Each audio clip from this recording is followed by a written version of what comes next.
Assalamualaikum warahmatullahi wabarakatuh. Baik teman-teman, perkenalkan nama saya Dalatri Bintoro dari Teknik Industri Angkatan 2019. Pada kesempatan kali ini, saya akan menjelaskan materi awal dari praktikum perancangan teknik industri 1, yaitu materi desain bersama rekan saya yaitu Faisal Qolis Khairuddin dan Muhammad Fahmi Rizkyandi. Ya, lanjut untuk yang pertama itu desain. Apa itu desain? Desain merupakan suatu proses kreatif dalam memecahkan suatu permasalahan dalam hal yang menyangkut perencanaan suatu objek yang bersifat fungsional atau estetis, yang pada prinsipnya melihat aspek teknis, fungsi, material tanpa melepaskan unsur warna, garis, tekstur, keseimbangan, komposisi, dan bentuk, menurut Beta 2008. Nah, pada PTI 1 kali ini, kalian akan membuat suatu produk akhir atau output berupa RC card. Ya, pada tahap awal pembuatannya itu, kalian harus membuat desain awal terlebih dahulu. Nah, untuk proses pembuatan desain itu secara garis besar terdiri dari 4 tahap. Itu yang pertama ada perancangan awal. Nah, dalam tahap ini kalian akan melakukan diskusi terlebih dahulu atau brainstorming dengan kelompok kalian untuk menentukan desain RC car yang sudah ditentukan temanya nanti, yaitu sports car. Nah, kalian harus menentukan desain apa yang sesuai dengan temanya. Dan nanti juga disediakan ketentuan ukuran dan kalian harus menyesuaikan dengan ukuran tersebut. Pada tahap ini dilakukan freehand drawing, yaitu istilahnya gambaran kasar atau sketsa awal dari desain kalian. Nah, setelah itu dilakukan tahap 2 yaitu sketsa. Pada tahap ini dilakukan tahap mechanical drawing, yaitu dari desain awal yang masih gambaran kasar tadi, jika sudah fix, sudah ada persetujuan dari kelompok mau membuat desain seperti itu, maka dilakukan mechanical drawing atau menggambar dengan menggunakan peralatan gambar seperti penggaris, jangka, pensil mekanik, dan lain-lain. Pada tahap ini meliputi pandangan depan, samping, atas, belakang, dan lain-lain.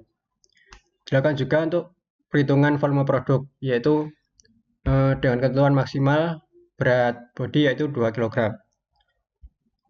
Lalu yang ketiga ada digital drawing atau CAD. Nah, pada tahap ini dilakukan proses desain dengan menggunakan software computer aided design yaitu SolidWorks, yaitu meliputi 3 mode, yaitu part, assembly, dan drawing. Jadi nanti kalian akan mempelajari ketiga mode tersebut dalam membuat suatu produk.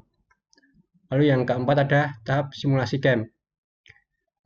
Tahap simulasi CAM ini, jadi di part akhir dari produk itu ada part-part yang memang membutuhkan mesin CNC untuk pembuatannya.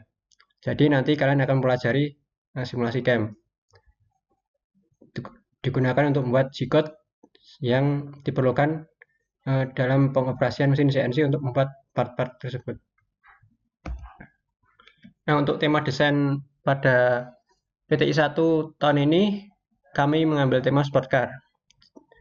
Untuk poin kuncinya yaitu desain yang sporty dan elegan. Mengapa memilih sports car? Karena dengan tema ini, kalian dapat sebebas kalian yang membuat desain mobil yang sporty dengan desain yang elegan, dan kalian juga dapat menambahkan part-part seperti fender ini ya, yang di samping ini namanya fender, lalu yang belakang ini namanya spoiler. Jadi ini merupakan pertambahan untuk menambah kesan sporty mobil kalian. Jadi bebas kalian mau menambahkan atau tidak, tergantung kebutuhan part nantinya. Nah, untuk ketentuan desain dan partnya itu batas maksimal jumlah part yaitu 24 part. Ini sudah meliputi untuk part body dan part chassis. Jadi nanti untuk produk akhir kalian ada part body yaitu yang atas ini, dan chassis yaitu bagian bawah yang meliputi underframe, roda, dan lain-lain itu. Untuk massa bodi maksimalnya yaitu 2 kg. Ini ditentukan pada saat kalian melakukan perhitungan yang tahap sebelumnya tadi. Jadi kalian nanti melakukan perhitungan dari desain kalian untuk menjumlahkan berat atau massa dari part body kalian. Dengan ketentuan maksimal 2 kg, ini merupakan berat maksimal atau ideal yang dapat ditampung oleh mesin RC nantinya.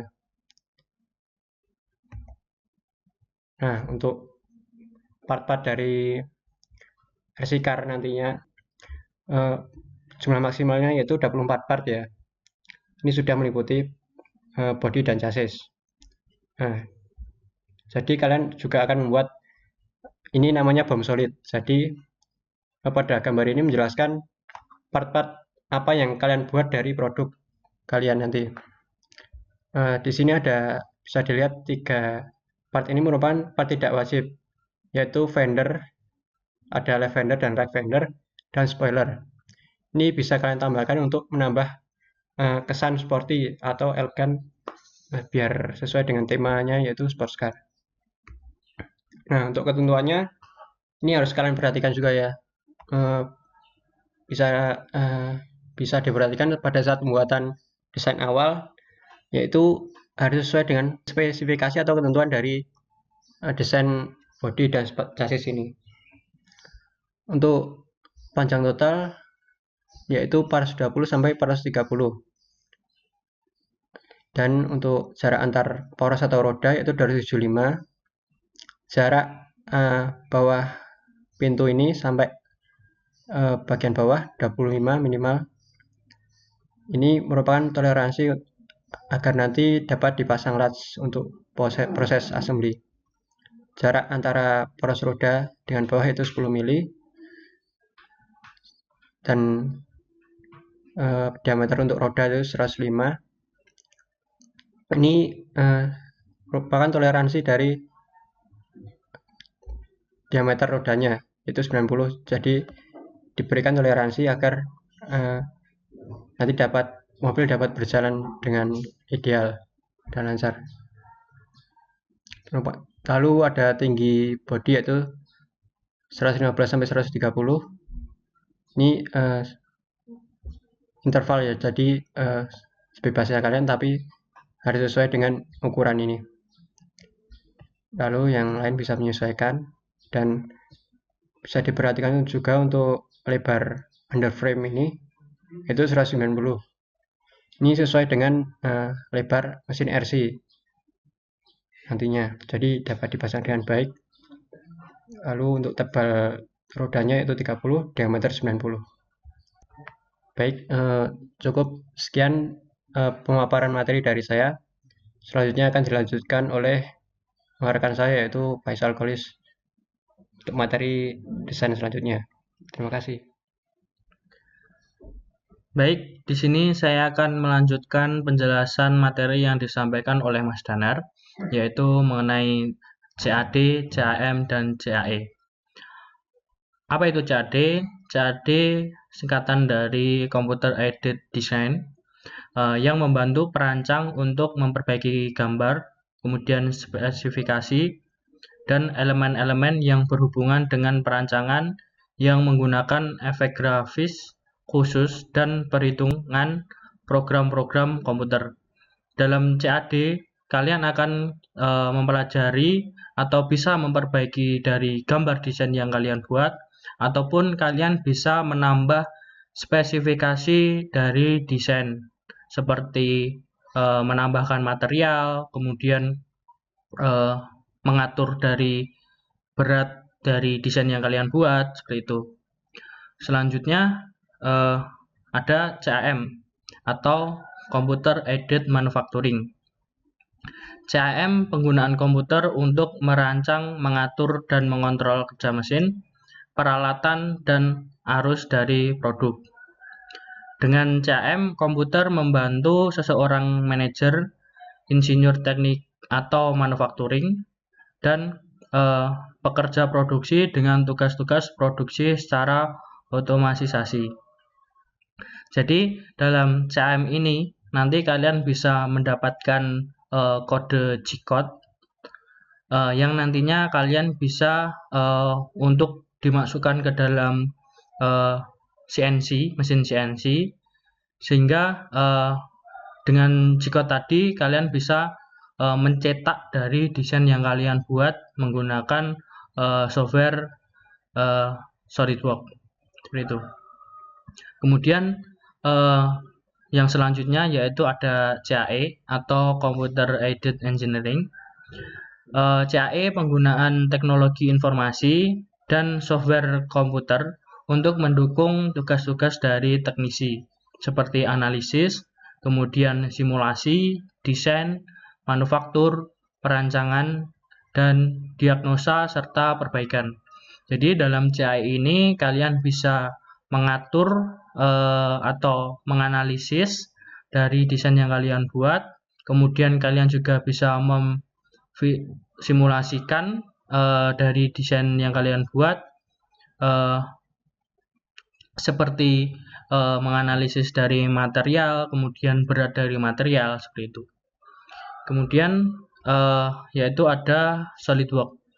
SolidWorks adalah perangkat lunak untuk proses perancangan berbantuan komputer yang menggunakan prinsip feature based, parametric, dan mechanical design automation software. Hal ini memungkinkan seorang perancang untuk mengubah sketsa 2 dimensi menjadi model solid 3 dimensi dengan mudah. SolidWorks memiliki 3 fungsi utama, yaitu seperti CAD, kemudian CAM, dan CAE yang sudah saya jelaskan di slide-slide yang tadi. Kemudian dalam software SolidWorks ada 3 jenis mode, yaitu ada mode part, kemudian mode assembly, ada mode drawing. Mode part sendiri digunakan untuk pembuatan sketsa komponen sehingga menjadi objek 3 dimensi dengan memanfaatkan beberapa fitur atau operasi. Kemudian ada assembly mode atau mode assembly yang digunakan untuk melakukan perakitan dari beberapa part atau komponen yang telah dibuat sebelumnya. Lalu ada mode drawing. Mode drawing digunakan untuk membuat gambar kerja 2 dimensi atau 2 dimensi engineering dari single komponen maupun assembly yang sudah dibuat sebelumnya. Jadi dalam mode drawing ini kalian bisa membuat gambar 2 dimensinya dari satu part atau single part seperti ini. Kemudian kalian juga bisa membuat drawing dengan mode assembly seperti ini. Jadi part-part yang telah kalian rakit itu kalian bisa membuat mode drawingnya. Nah, seperti ini. Mungkin itu aja. Untuk materi selanjutnya akan dijelaskan oleh Mas Fahmi yang menjelaskan mengenai proses perhitungan yang ada di dalam video desain menggunakan SolidWorks. Terima kasih. Baik, selanjutnya perkenalkan saya Lintang Aurora Nur Aryani Putri sebagai pengampu materi Bill of Material bersama dengan teman saya Galih Bima Prasetya. Nah, di sini kita akan menjelaskan mengenai materi Bill of Material. Langsung saja, yang pertama pengertian dari Bill of Material. Bill of Material atau lebih sering disingkat dengan BOM adalah sebuah tabel daftar jumlah komponen, campuran bahan, dan bahan baku yang diperlukan untuk dirakit, dicampur, atau membuat produk akhir. Selanjutnya, manfaat dari Bill of Material sendiri yang pertama yaitu untuk mengetahui berapa jumlah item penyusun suatu produk akhir.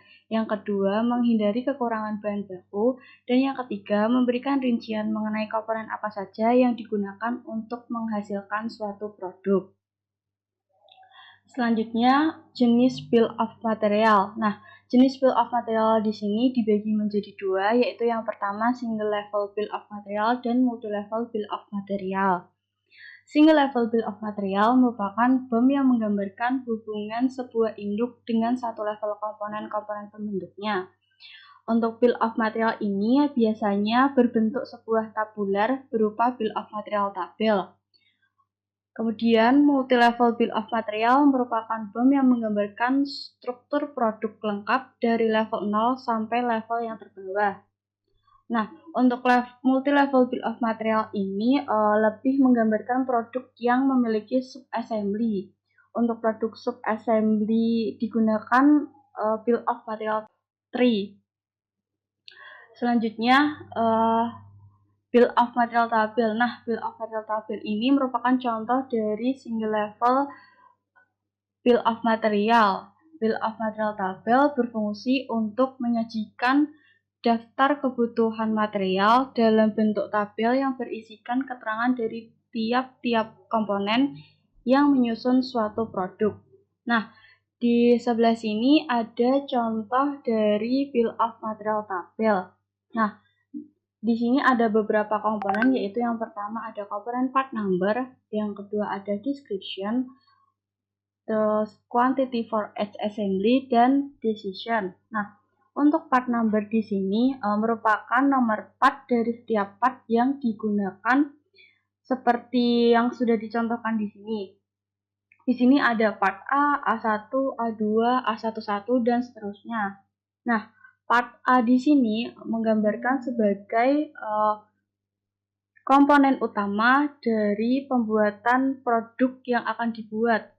Untuk A1 dan A2 merupakan komponen penyusun dari part A, dan part A11, A12, dan seterusnya merupakan komponen penyusun dari part A1 dan part A21, dan seterusnya merupakan komponen penyusun dari part A2.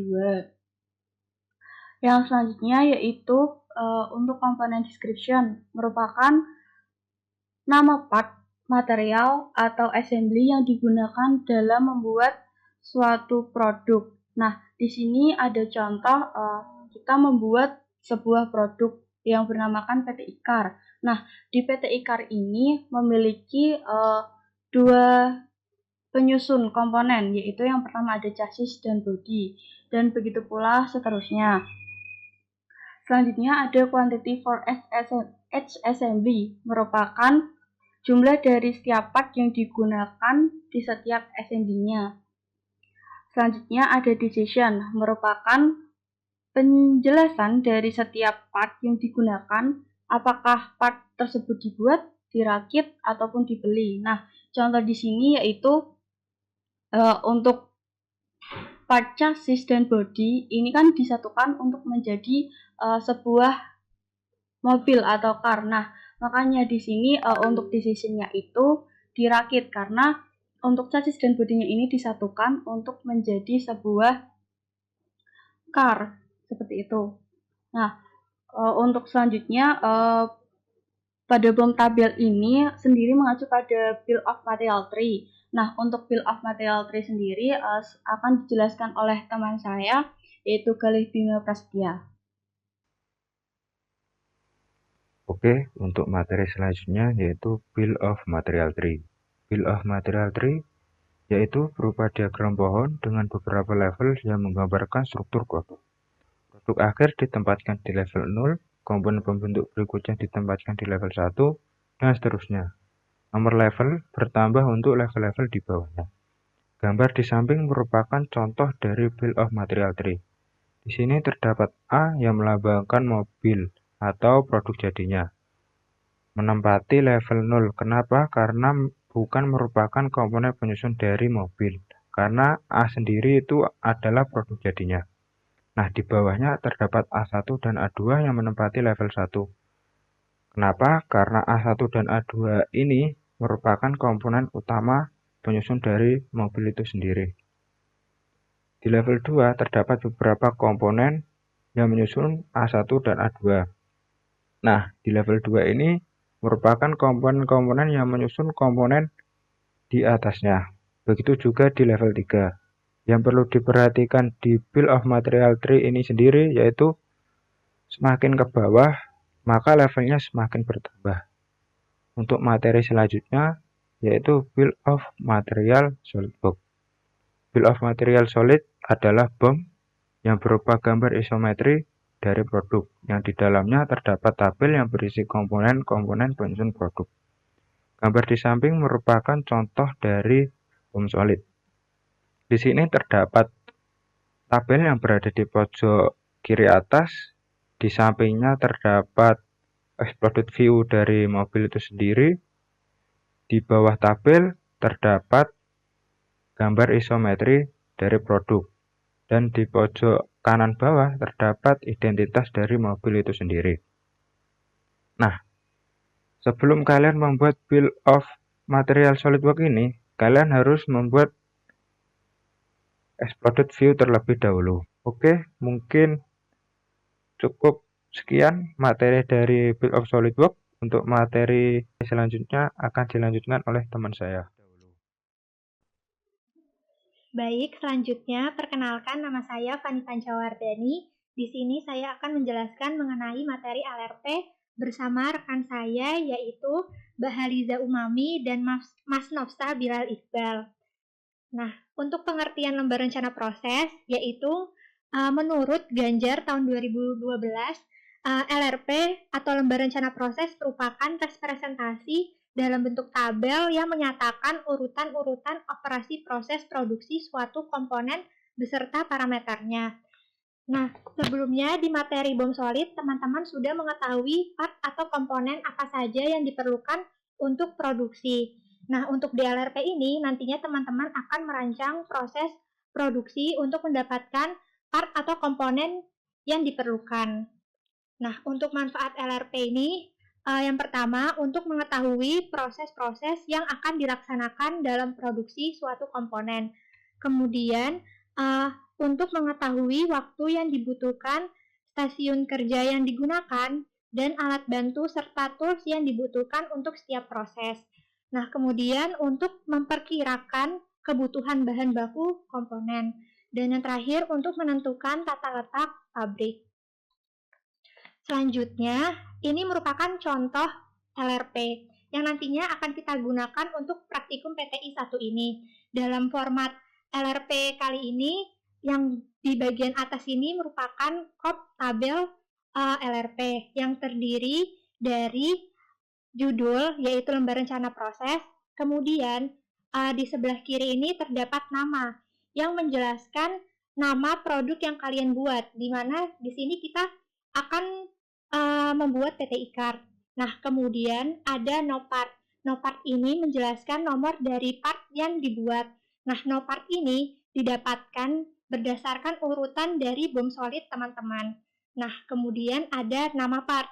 Nama part ini merupakan nama atau komponen part yang kalian buat. Nah, kemudian ada dibuat oleh. Nah, dibuat oleh ini merupakan berisikan nama PT dari teman-teman nantinya. Untuk LRP ini berisikan asisten PTI 1. Kemudian ada tanggal. Tanggal ini berisikan tanggal dibuatnya LRP ini. Nah, langsung di di bagian tengah ini ada halaman ke. Nah, halaman ke ini berisikan halaman berdasarkan LRP, di mana banyaknya jumlah LRP ini akan sebanyak jumlah komponen yang diperlukan. Nah, kan di BOM solid untuk part left steering hub ini merupakan nomor part ke-15. Nah, untuk setiap part ini merupakan satu halaman di LRP itu sendiri. Jadi, untuk produksi PTI card ini, kita tuh akan membuat 24 part. Nah, kemudian left steering hub ini merupakan urutan ke-15. Jadi, untuk halaman ke-nya itu 15/24. Nah, kemudian untuk material. Material ini menjelaskan jenis material yang akan digunakan, yaitu untuk membuat left steering hub kita menggunakan PVC foam. Nah, kemudian di tabel yang di bawahnya ini adalah ukuran. Ukuran ini menjelaskan ukuran bahan mentah atau ukuran PVC foam yang akan kita gunakan untuk menentukan ukuran bahan mentah yang digunakan untuk produksi nantinya. Nah, teman-teman nanti dalam menentukan ukuran bahan mentah ini, di setiap part kita akan menambahkan allowance sebesar 10 mm. Sehingga untuk panjang yang untuk pembuatan lab steering hub ini, panjangnya ini memerlukan ukuran bahan mentah sebesar 85 mm, kemudian lebarnya 75 mm, dan tingginya 60 mm.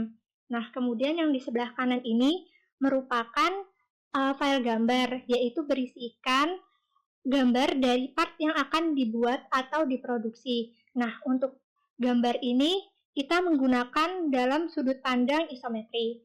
Nah, selanjutnya untuk penjelasan tabel yang ada pada lembar rencana proses akan dilanjutkan oleh rekan saya, yaitu Mbak Haliza Umami.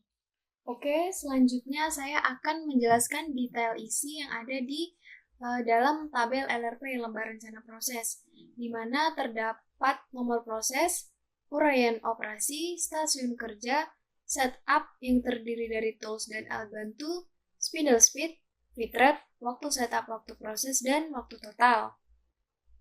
Yang pertama itu nomor proses. Ini merupakan urutan proses operasi dari awal sampai akhir. Selanjutnya, uraian operasi. Ini merupakan penjelasan proses produksi dari awal bagaimana bahan mentah si PVC foam ini diolah sampai ke tahap finishing part. Seperti mulai dari membuat marking, selanjutnya memotong pola pada benda kerja, melubangi benda kerja, dan yang terakhir itu menghaluskan benda kerja. Selanjutnya, stasiun kerja adalah suatu bagian dari lini produksi yang mengerjakan proses-proses tertentu. Nah, pada part live steering hub ini terdapat beberapa stasiun kerja. Seperti pada nomor 1, untuk membuat marking memerlukan stasiun kerja bangku. Untuk memotong pola, itu memerlukan stasiun kerja bensau. Melubangi benda kerja memerlukan stasiun kerja mesin drilling, dan menghaluskan benda kerja memerlukan stasiun kerja bangku. Lalu setup, yang terdiri dari tools dan alat bantu.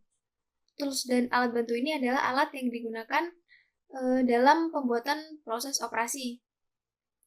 Untuk perbedaan tools dan alat bantu ini terletak pada pemakanannya, di mana jika tools ini merupakan alat yang memakan benda kerja. Pada part ini itu contohnya pada saat membuat marking itu memerlukan tools pensil. Pada saat memotong pola, memerlukan tools mata gergaji bensau. Pada saat melubangi benda kerja, itu memerlukan tools mata bor. Selanjutnya, untuk menghaluskan benda kerja itu memerlukan tools amplas. Di mana benar semua tools ini itu memakan benda kerja. Sedangkan alat bantu ini tidak memakan benda kerja. Contohnya itu seperti mistar. Lalu spindle speed, mana putaran spindle ini ditentukan berdasarkan kecepatan potong dari mesin yang akan kita gunakan. Di mana pada nomor 3 ini, ada proses melubangi benda kerja dengan ukuran diameter 2,5. Itu menggunakan mesin drilling yang mempunyai nilai spindle speed sebesar 1950 rpm. Hasil ini didapat dari ketetapan nilai spindle speed yang nanti akan ditampilkan pada materi feed rate. Selanjutnya, feed rate adalah kecepatan potong, di mana hasil yang didapat ini sebesar 780 mm per detik. Hasil ini didapat berdasarkan hitungan menggunakan rumus yang nanti akan dijelaskan juga pada bagian feed rate. Lalu terdapat waktu setup dan waktu proses. Ini digunakan dalam menjalankan proses operasinya. Dan yang terakhir ini ada waktu total, di mana waktu total ini merupakan penjumlahan dari waktu setup dan waktu proses. Untuk pengertian dari waktu setup adalah waktu yang dibutuhkan untuk mempersiapkan kebutuhan proses operasi atau kerja yang akan dilakukan. Contoh waktu setup itu ketika melakukan pengaturan mesin dan ketika mempersiapkan peralatan kerja. Yang perlu diingat, Di sini waktu setup itu dihitung pada saat mesin tidak beroperasi. Selanjutnya waktu proses adalah waktu yang digunakan untuk menyelesaikan suatu proses operasi. Contohnya itu ketika mengoperasikan mesin crosscut dari proses menyalakan mesin sampai proses mematikan mesin. Untuk penjelasan isi tabel dan penjelasan mengenai waktu setup, waktu proses cukup. Selanjutnya mengenai feed rate akan dilanjutkan oleh rekan saya, Mas Nofsa. Oke, lanjut ke materi selanjutnya yaitu feed rate, masih di materi lembar rencana proses. Nah, untuk feed rate sendiri, untuk pengertiannya merupakan jarak yang ditempuh oleh gerakan mata pahat potong saat memotong benda kerja sepanjang bidang potong setiap 1 kali putaran spindle. Ketebalan pemakanan merupakan besaran yang menunjukkan seberapa tebal penyayatan saat melakukan pemakanan. Semakin besar pemakanan, semakin besar pula nilai kekasaran. Nah, di sini teman-teman untuk feed rate ini ruang lingkupnya yaitu terkait pemakanan. Nah, untuk feed rate itu ada 2 jenis. Pertama ada feed rate drilling, yang kedua ada feed rate milling. Nah, untuk feed rate drilling sendiri untuk rumusnya yaitu IV sama dengan V dikali N dengan satuan mm per menit. Untuk keterangannya sendiri, F itu merupakan gerak pemakanan, N putaran poros utama dengan satuan spindle speed. Untuk feed rate yang satunya lagi yaitu feed rate milling. Dengan rumus VF sama dengan F dikali Z dikali N dikali Z dengan satuan mm per menit. Nah, untuk keterangannya, FZ merupakan gerak makanan per gigi dengan satuan mm per gigi, N merupakan putaran poros utama dengan satuan RPM, dan Z merupakan jumlah gigi dari mesin milling yang kita hitung feed rate-nya. Nah, di sini ada nilai spindle speed dari mesin-mesin yang ada di laboratorium teknik industri. Nah, yang pertama itu ada mesin surface planer, mesin bandsaw, mesin drilling, mesin gerinda tangan, mesin gerinda duduk, mesin meter saw, mesin mortiser, mesin scroll saw, mesin bend and descender, dan mesin crosscut. Nah, mungkin cukup sekian dari penjelasan materi terkait lembar rencana proses. Baik, untuk materi selanjutnya yaitu Operation Process Chart atau OPC. Sebelumnya perkenalkan, saya Ananda Putri Izati dan rekan saya Mas Yudan Bramantia Bagaskara sebagai pengampu materi OPC. Langsung saja yang pertama mengenai pengertian OPC atau Operation Process Chart. Operation Process Chart merupakan suatu diagram yang menggambarkan langkah-langkah proses yang akan dialami bahan baku sejak awal, atau bahan mentah atau raw material, sampai dengan produk jadi utuh maupun sebagai komponen secara detail. Nah, apa sih manfaat OPC? OPC ini memiliki beberapa manfaat. Yang pertama, dapat mengetahui kebutuhan akan mesin dan penganggarannya. Yang kedua, dapat memperkirakan kebutuhan akan bahan baku dengan memperhitungkan efisiensi dari tiap operasi atau pemeriksaan. Yang ketiga, sebagai alat untuk menentukan tata letak pabrik. Yang keempat, sebagai alat untuk melakukan perbaikan cara kerja yang sedang dipakai. Dan yang terakhir, sebagai alat untuk pelatihan kerja. Selanjutnya ada prinsip OPC. Yang pertama, penulisan kepala peta sesuai dengan jenis peta yaitu operasi. Yang kedua, material akan diproses dinyatakan tepat di atas garis horizontal. Yang ketiga, lambang-lambang ditempatkan dalam arah vertikal. Yang keempat, penulisan kepala peta sesuai dengan jenis peta yaitu operasi. Yang kelima, penomoran terhadap suatu kegiatan operasi diberikan secara berurutan. Dan yang terakhir, penomoran terhadap kegiatan lainnya diberikan secara tersendiri dan tetap berurutan. Selanjutnya juga pada OPC terdapat beberapa simbol.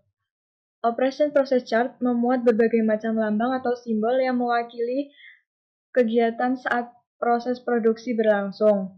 Lambang-lambang tersebut diambil dari modifikasi Gilbert yang sudah disepakati dunia lewat American Society of Mechanical Engineering. Yang pertama, pada simbol ini, lingkaran artinya yaitu proses operasi. Yang kedua, yang berbentuk persegi ini, yaitu inspeksi, kemudian ada simbol transportasi, kemudian ada simbol menunggu atau delay, kemudian ada simbol penyimpanan atau storage, dan yang terakhir adalah simbol operasi gabungan. Baik, untuk materi selanjutnya akan dilanjutkan oleh rekan saya, yaitu Mas Wildan. Oke, di sini saya akan menjelaskan penjelasan lanjutan dari OPC yang telah dijelaskan oleh teman saya tadi, Mbak Nanda. Oke, selanjutnya adalah penggunaan dari OPC ataupun penggunaan dari Operation Process Chart. Yang pertama adalah agar kita dapat mengerti aliran proses yang dialami oleh bahan atau aliran proses untuk tiap jenis komponennya. Kemudian yang kedua yaitu untuk mengetahui kebutuhan akan mesin dan penganggarannya. Kemudian yang ketiga adalah bisa memperkirakan kebutuhan bahan baku dengan memperhitungkan efisiensi di tiap operasinya. Yang keempat adalah sebagai alat untuk menentukan tata letak pabrik. Yang kelima adalah sebagai alat untuk melakukan perbaikan cara kerja yang sedang dipakai. Kemudian yang keenam adalah untuk mengetahui keterkaitan produksi antara komponen-komponen produk. Yang ketujuh adalah sebagai alat untuk latihan kerja. Oke, secara umum dari penggunaan OPC hampir sama dengan manfaat dari OPC itu sendiri, tapi ada beberapa hal yang berbeda di bagian penggunaan OPC. Oke, selanjutnya adalah bagian-bagian dari Operation Process Chart. Yang pertama adalah bagian kepala peta. Ini nanti yang berisi dari nama perusahaan ataupun dipetakan oleh. Ini nanti letaknya ada di bagian atas dari OPC. Kemudian yang kedua adalah proses operasi produk yang berisi lambang atau simbol kegiatan. Yang kedua adalah penomoran tiap lambang. Yang ketiga adalah proses yang dilakukan beserta stasiun kerja yang digunakan.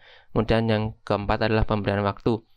Untuk letak dari bagian yang kedua ini, letaknya nanti di bagian inti dari OPC, yaitu di bagian tengah. Kemudian untuk bagian terakhir adalah bagian ringkasan yang berisi jumlah lambang dan total waktu kegiatan.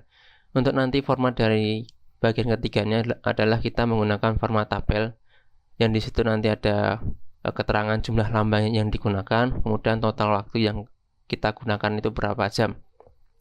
Seperti itu. Oke. Untuk yang terakhir, ini ada format dari pembuatan OPC. Di sini ada bagian kepala peta yang berisi ada nama produk, kemudian nomor peta, kemudian dipetakan oleh, kemudian ada tanggal pembuatan. Untuk pengisiannya nanti kalian tinggal menyesuaikan. Untuk nama produk yaitu nama produk kalian, kemudian nomor peta bisa diisi 01 ataupun 02 karena jumlah OPC nanti hanya ada 2 ataupun nanti ditambahkan dari OPC gabungan. Kemudian dipetakan oleh ada diisi nama perusahaan kalian ataupun nama PT. Kemudian tanggal pembuatan, tinggal kalian isi tanggal pembuatan kalian membuat OPC dari body ataupun chassis itu tanggal berapa. Kemudian di bagian sini ada bagian inti dari OPC. Kemudian di sini ada tabel ringkasan ataupun tabel jumlah dari setiap lambang ataupun setiap waktu. Kemudian kita akan mengetahui jumlah waktu dan jumlah lambang di sini. Jadi di tabel ringkasan ini kita mengetahui jumlah waktu yang kita gunakan dalam memproses dalam satu produk yang terdapat di OPC. Oke, saya akan menjelaskan terkait dari inti ataupun bagian dari tengah ini. Yang pertama adalah bagian part, kemudian di sini ada bagian lambang, dan di dalam lambang ini ada penomoran. Kemudian di bagian kanan dari lambang itu adalah keterangan proses produksi dan ada keterangan stasiun kerja yang digunakan. Kemudian yang bagian kiri dari lambang ini adalah waktu. Waktu di sini adalah waktu total, bukan waktu setup ataupun waktu proses, tetapi waktu total, yaitu waktu setup ditambah dengan waktu proses. Jadi teman-teman nanti jangan salah untuk masukkan waktu di sini. Jangan sampai teman-teman masukkan hanya waktu prosesnya saja. Kemudian di sini ada keterangan material. Ini khusus untuk setiap part yang mengalami perakitan. Di sini biasanya nanti kita masukkan skrup, kemudian hing ataupun latch. Kemudian di bagian sini adalah inspeksi. Kemudian di sini adalah penyimpanan ataupun storage. Oke, di sini saya akan menjelaskan terkait urutan yang ada di sini, part-partnya. Ini bisa kalian sesuaikan dengan urutan yang ada di LRP ataupun di APC. Urutan dari part kanan, kemudian ke kiri. Biasanya nanti di bagian sini adalah left body, kemudian di sini ada left door, kemudian ada roof panel, ada engine hood, kemudian back bumper, dan seterusnya. nanti sampai right body. Kemudian di sini ada uraian setiap proses dari left body. Ini tinggal kalian sesuaikan dengan yang ada di LRP. Tinggal kalian nanti melihat ada uraian proses yang ada di LRP. Tinggal nanti kalian tuliskan di sini, ataupun kalian boleh, jika nanti kepanjangan, boleh nanti kalian untuk diringkas. Dan jangan lupa ada keterangan stasiun kerjanya. Oke, selanjutnya adalah waktu. Seperti biasa tadi, waktu adalah jumlah total waktu yang digunakan berapa dalam satu operasi ini. Kemudian saya akan menjelaskan terkait lambang ataupun penomoran lambang. Di sini ada operasi, yaitu nanti kalian beri nomor 0 ataupun O1, kemudian berlanjut O2, kemudian berlanjut O3, kemudian di sini adalah operasi gabungan, ya berarti ada perakitan, ada inspeksi ataupun proses. Nah, ini untuk I-nya nanti 1, kemudian O-nya ini 3, kemudian di sini berlanjut di sini, bukan ke sini tapi ke sini. I-nya O-nya 4, 5, kemudian I-nya ini 2, inspeksi 2 karena berlanjut dari sini. Kemudian seterusnya sampai ke kiri. Kemudian jika sudah mentok sampai ke kiri, kita lanjut ke sini.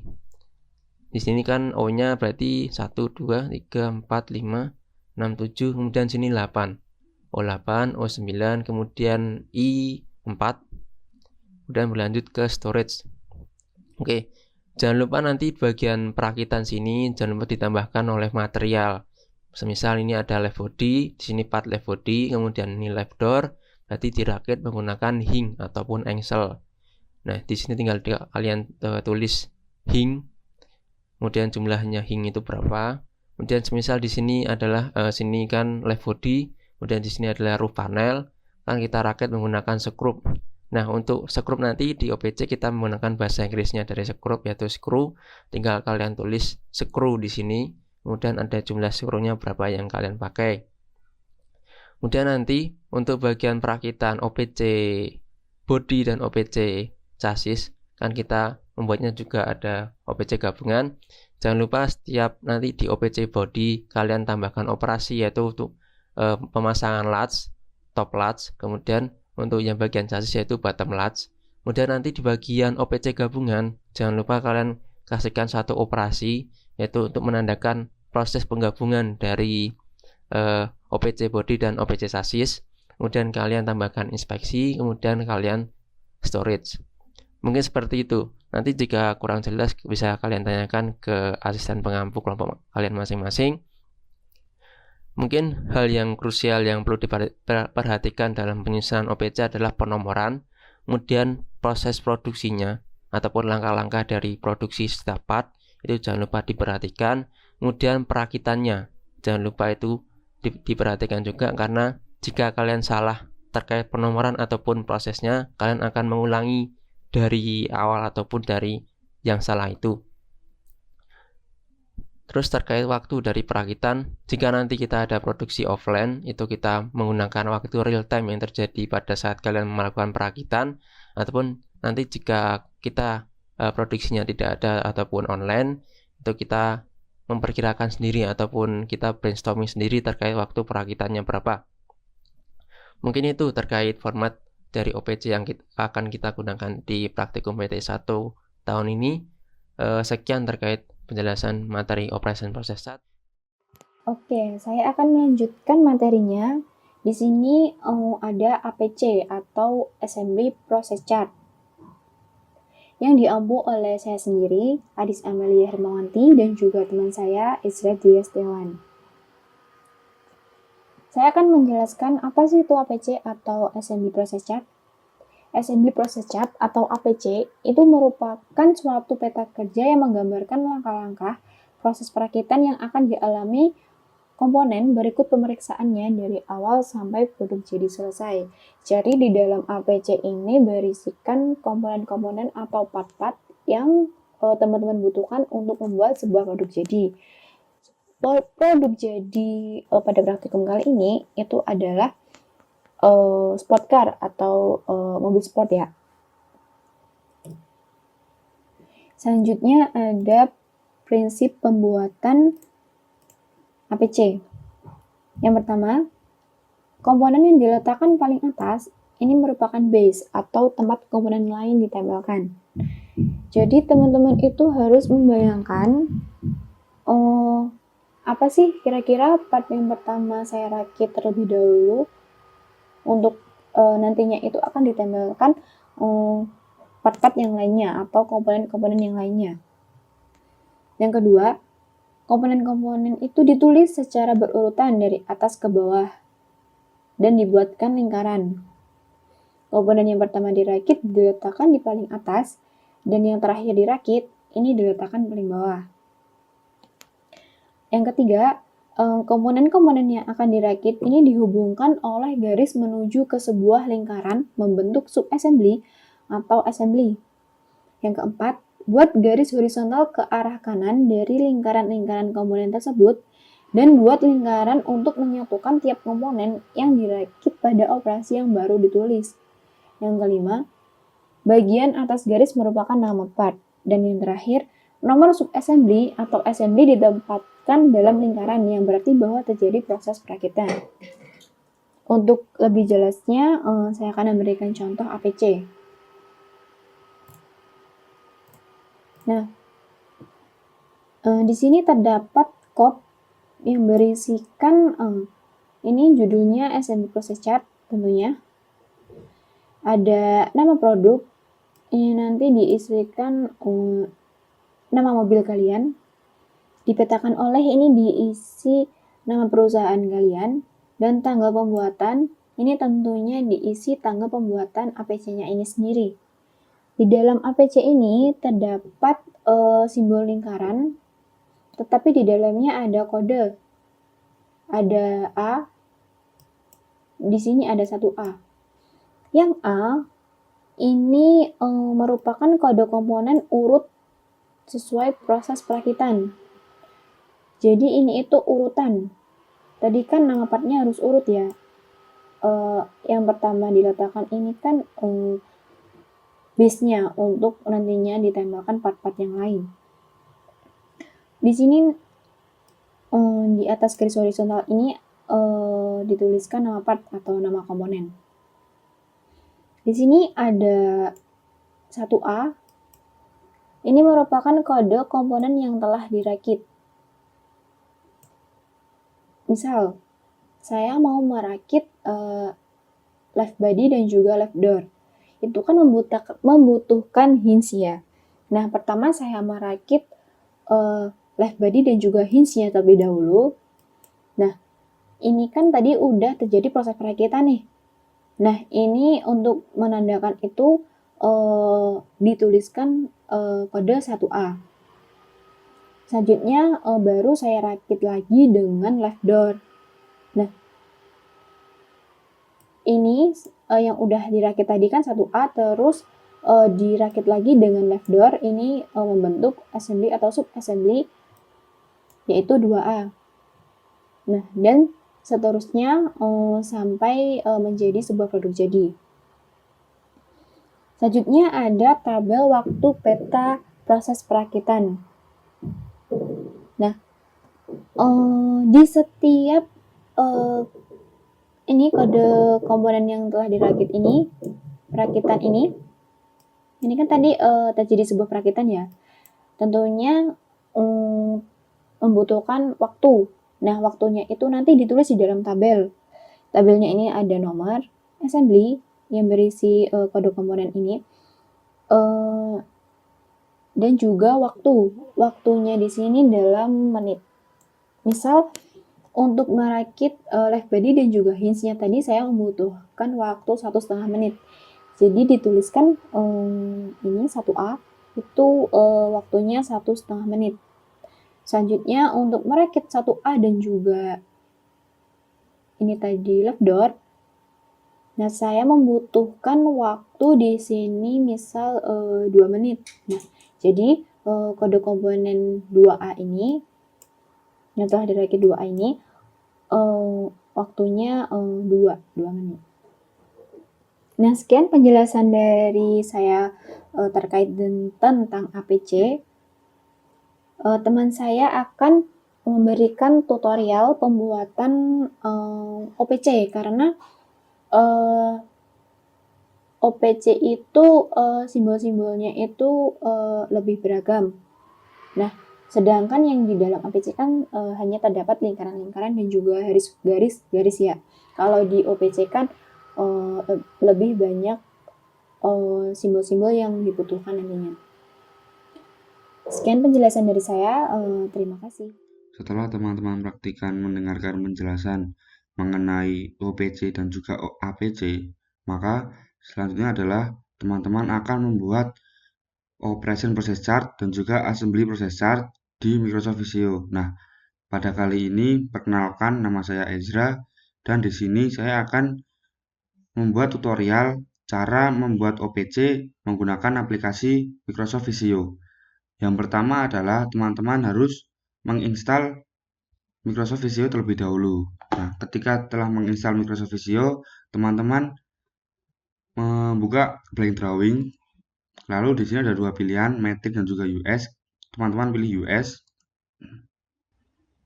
Nah, di sini teman-teman harus memunculkan simbol-simbol yang akan teman-teman gunakan ketika membuat OPC. Nah, langkahnya adalah teman-teman pilih More Shapes, lalu Business Process, lalu pilih TQM Diagram Shapes.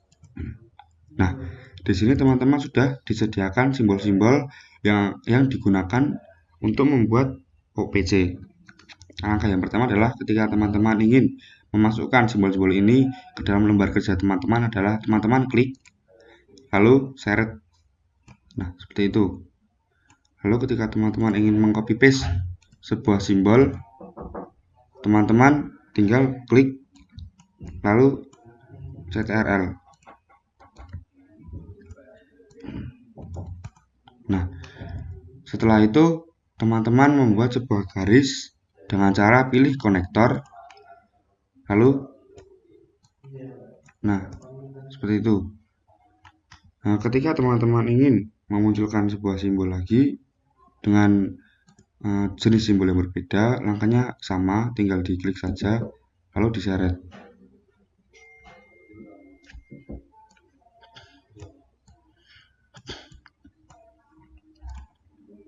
Nah, seperti ini. Lalu, ketika teman-teman ingin membuat sebuah teks dengan cara tinggal pilih teks.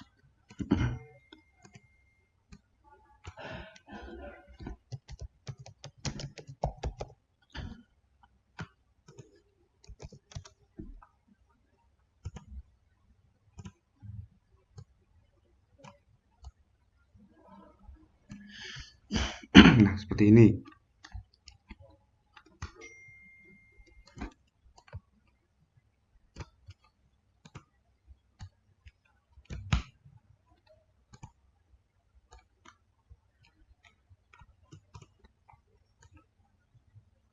Di sini saya akan menjelaskan bagaimana cara teman-teman untuk menggabungkan OPC dari part 1 dengan part lainnya. Ini diasumsikan saja teman-teman sedang membuat sebuah parts.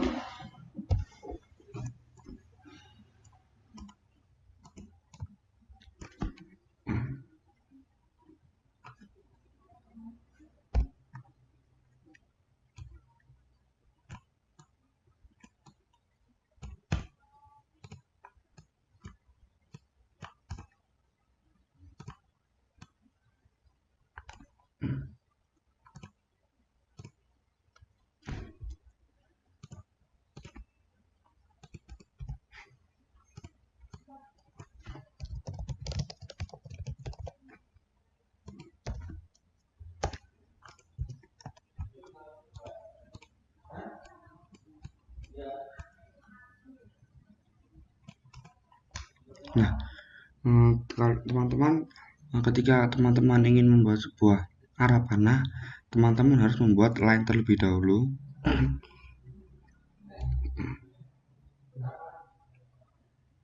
Seperti ini.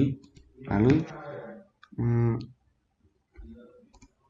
teman-teman klik line atau garis yang kalian ingin buat sebuah arah panah, lalu pilih line, pilih arrow. Di sini teman-teman tinggal memilih saja panah atau tanda panah yang akan digunakan. Nah, seperti ini. Lalu di format OPC kali ini, teman-teman juga harus memberikan sebuah waktu 1 kali operasi dan juga memberikan penjelasan mengenai operasi tersebut sekaligus stasiun kerjanya. Seperti ini, ibaratkan saja satu operasi adalah 15 detik.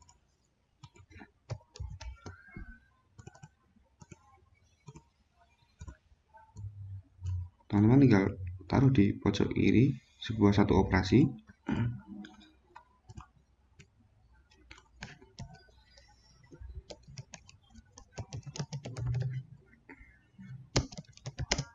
Ini adalah kegiatan operasi tersebut.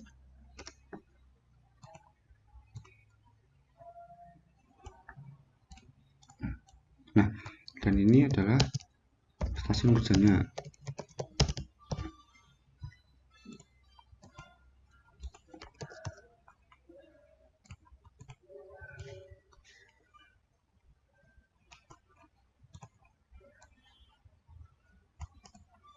Nah, seperti ini. Lalu teman-teman juga harus memberikan sebuah urutan operasi dengan cara memberikan nomor di dalam simbolnya. Misalkan contoh ini operasi O garis 1 yang artinya menjelaskan bahwa dia adalah operasi pertama. Dan seterusnya.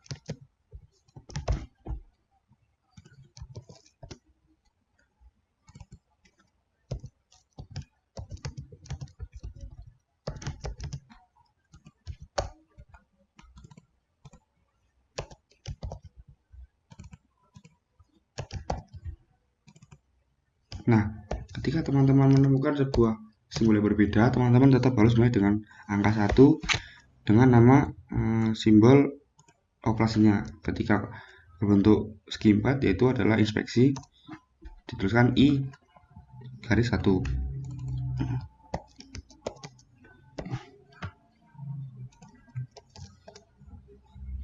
Nah, untuk penomoran, teman-teman berpatokan yang dengan part yang paling kanan. Ketika part paling kanan menunjukkan angka 4, maka part selanjutnya mulai dengan nomor 5 dan seterusnya. Nah, di sini ketika teman-teman menemukan sebuah operasi yang sama, ibaratkan itu inspeksi, dengan di part paling kanan atau patokan itu sudah ada inspeksi pertama, lalu teman-teman tinggal lanjut saja inspeksi kedua.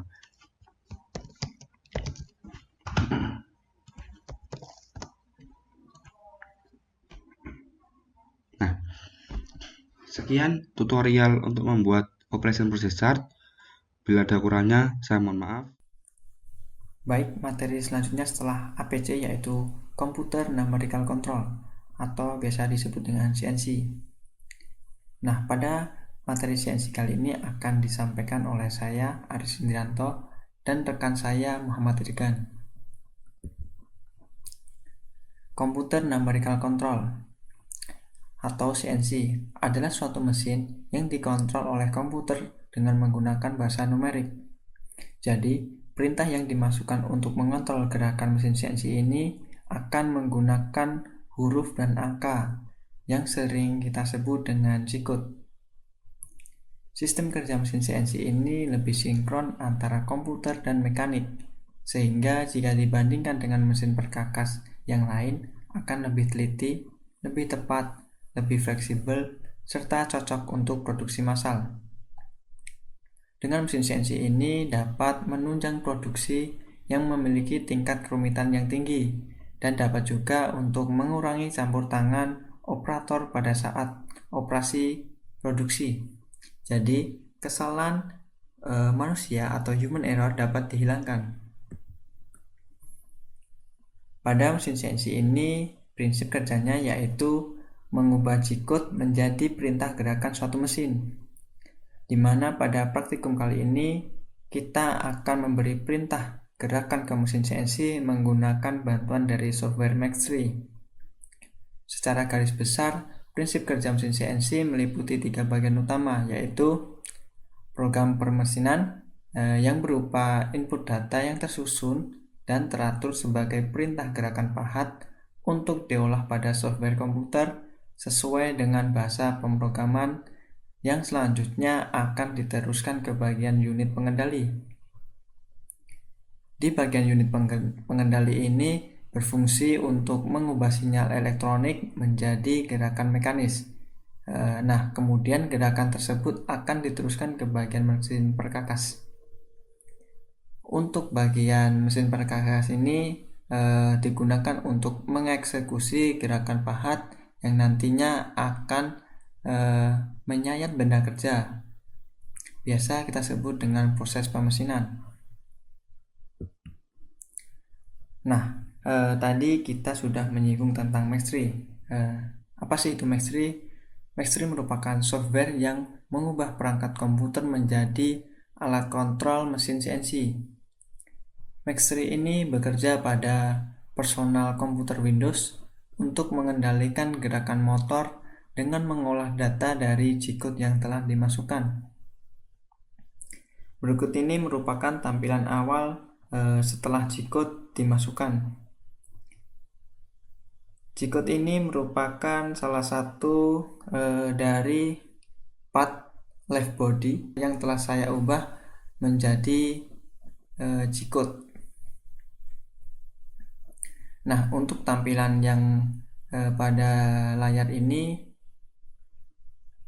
dapat dilihat di tampilan ini merupakan G-code yang telah dimasukkan.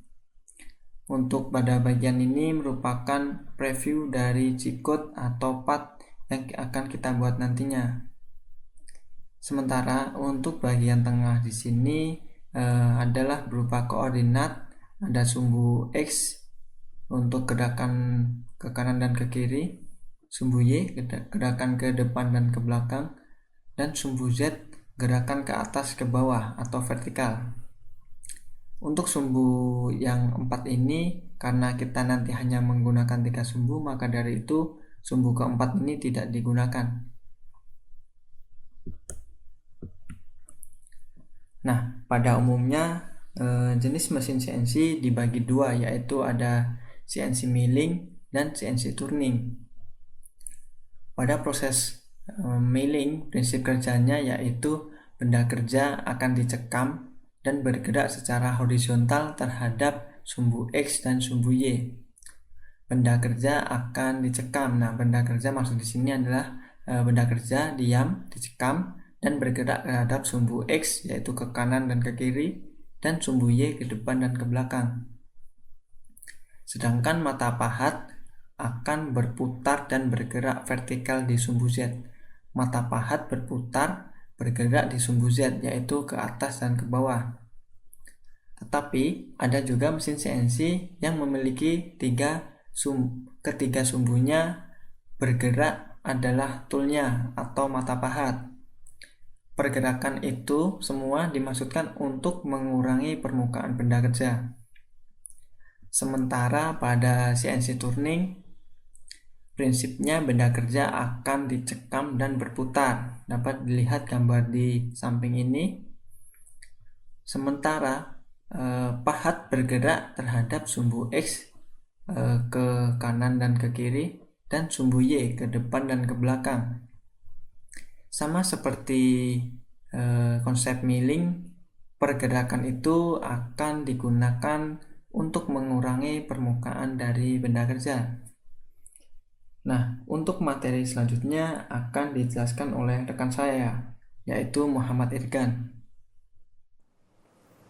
Baik, di sini saya akan melanjutkan tentang materi CNC yang sudah beberapa dijelaskan oleh Mas Haris. Jadi di mesin CNC yang ada di Laboratorium Teknik Industri itu ada beberapa bagiannya. Yang pertama itu ada program CNC-nya sendiri, yaitu program CNC sebagian besar yang dari standar kode CNC yang dipakai adalah kode G. Untuk kode M-nya kita belum sempat menggunakannya karena hampir sama kayak hampir sama kayak kode G-nya. Kemudian yang kedua ada motor stepper. Jadi motor stepper itu yang bagian ini merupakan perangkat elektromekanis yang bekerja dengan mengubah gerak elektronis menjadi gerakan mekanis diskrit. Motor stepper bergerak berdasarkan urutan kode yang diberikan. Untuk menggerakkan motor stepper diperlukan pengendali motor stepper yang memanggil kode-kode secara periodik. Kemudian nomor 3 ada meja mesin. Mesin milling CNC yang bisa bergerak dalam dua macam sumbu, yaitu sumbu X dan sumbu Y. Pada meja ini dilengkapi dengan motor penggerak, ball screw, plus bearing, dan guide bay slider untuk akurasi pergerakannya. Nah, yang kemudian ada spindle speed. Jadi spindle speed adalah bagian dari mesin yang menjadi rumah cutter, di mana spindle speed nanti untuk mengatur putaran dari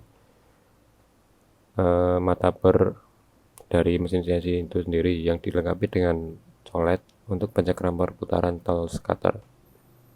Kemudian yang kelima ada control panel, merupakan kumpulan tombol-tombol pada bagian depan mesin dan yang akan mengalami proses di dalam proses permesinan CNC.